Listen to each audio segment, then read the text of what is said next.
يا مرحبا صبايا، إن شاء الله تكونوا بألف خير. واليوم وصفتنا لذيذة وسهلة التحضير اللي هي ميني بانكيك. تابعوا الفيديو للآخر لنشوف النتيجة مع بعض. وهلأ خلونا نشوف المقادير. عندي هون 1 كوب حليب دافئ،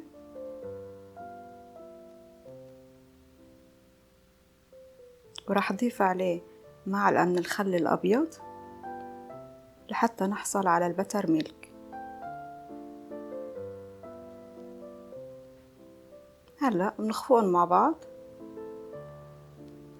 ونتركهم مدة 5 دقايق حتى يصير في عندي حبيبات بقلب الحليب، بكون صار عندي جاهز.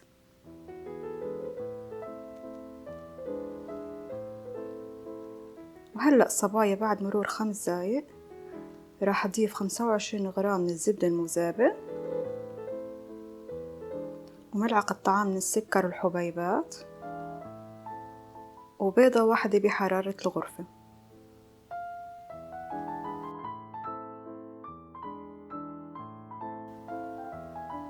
وهلأ بنخفقهم مع بعضهم.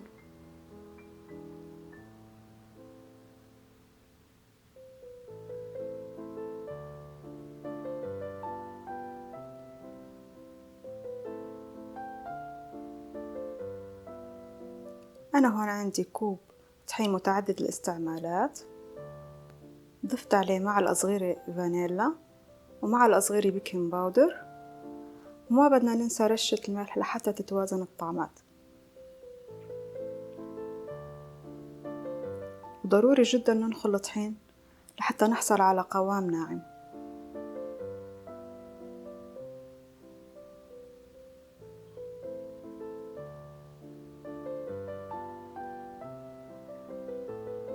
وبعد ما ننخل الطحين ونخلط المكونات مع بعضهم، بدنا نترك الخليط لمدة ربع ساعة لحتى يرتاح.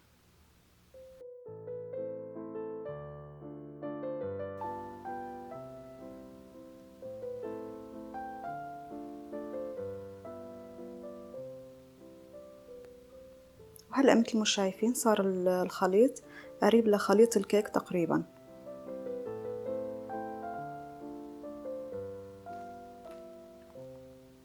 هلأ حنتركهم مدة ربع ساعة.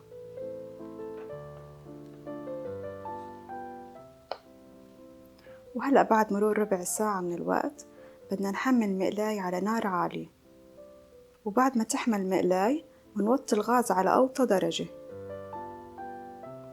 مثل ما شايفين، على أعلى درجة بالبداية، وبعدين قبل ما نصب الخليط بنوطي الحرارة. ومهم جدا تكون المقلاية مانعة للالتصاق، وبتقدروا تستخدموا المقلاية الخاصة بالميني بانكيك إذا كانت متوفرة. وأنا هون حطيت الخليط بهاي العلبة بس لسهولة الاستعمال، وانتوا بتقدروا تستخدموا أي علبة بتشبهها، المهم يكون إلها قمع. وإذا مو متوفرة كمان مو مشكلة، فيكن تصبوا الخليط بالمعلقة.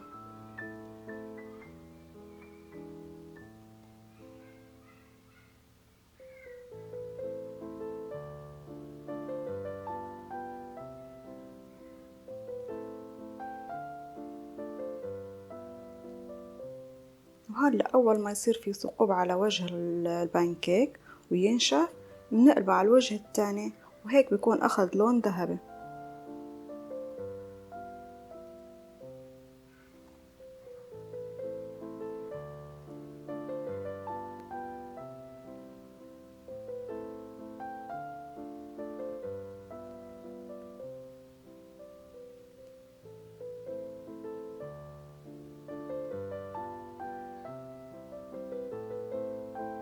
مثل ما شايفين أخذ لون ذهبي جميل جدا.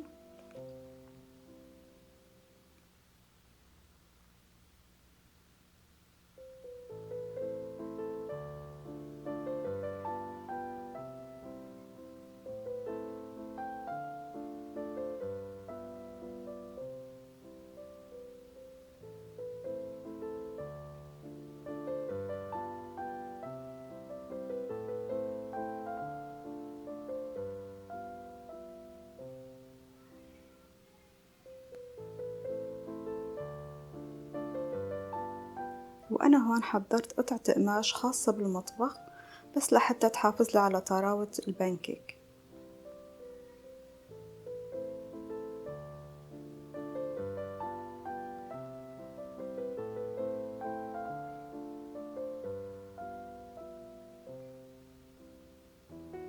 هلا مثل ما شايفين أخذوا لون جميل من الجهة الثانية.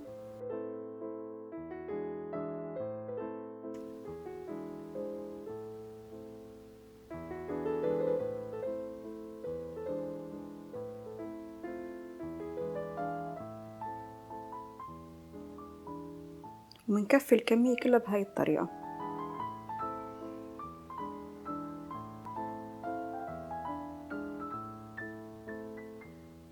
مثل ما شايفين ما بياخدوا وقت، يا دوب دقيقتين 3.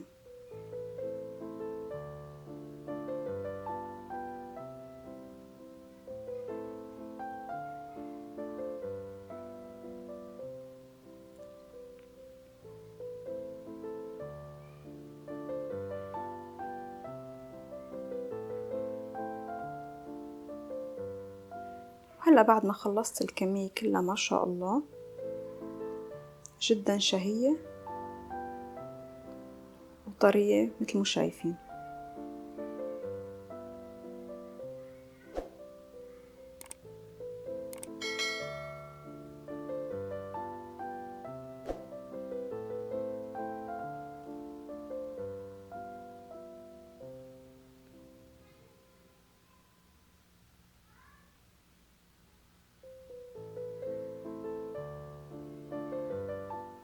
أنا هون حضرت صوص الشوكولا، وانتوا بتقدروا تحضروا أي صوص انتوا بتحبوه حسب الرغبة.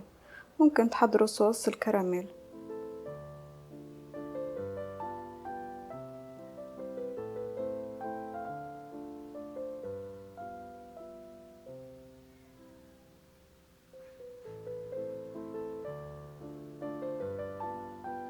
وهذا صوص الفستق أو البستاشيو كمان أنا حضرته. رح أترك رابط تحضير الصوصات بأعلى الفيديو وبالوصف بالأسفل.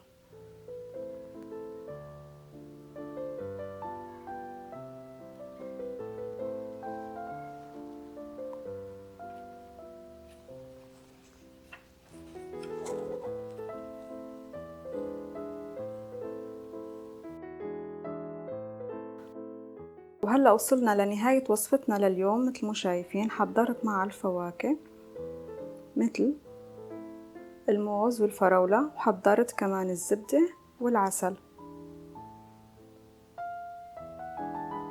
تقدروا تكتفوا بنوع واحد من الفواكه. وهلأ صار لازم ذوق وأعطيكم رأيي.